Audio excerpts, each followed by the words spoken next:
О момундар, Аллахқа қайрылып тоба қылғыла, мүмкін тозақ отынан құтыласыңар.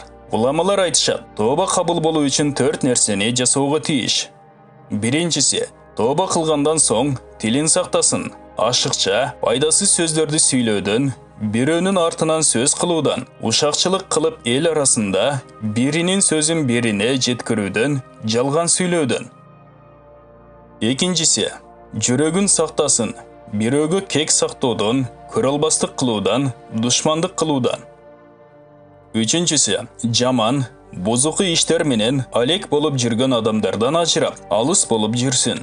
Төртіншісі, өлімге даярдық көріп жүрсін. Өткен күнәлеріне, кемшіліктеріне өкініп, Аллах Тағаладан кешірім сұрап, қалған өмірін Аллахқа баш иіп шариат іштерін атқарып жүруге тиіш екендігін мойнына алып тырышусы керек. Аллах Тағала Құранда айтқан: «О момындар, Аллахқа насух тобасын қылғыла.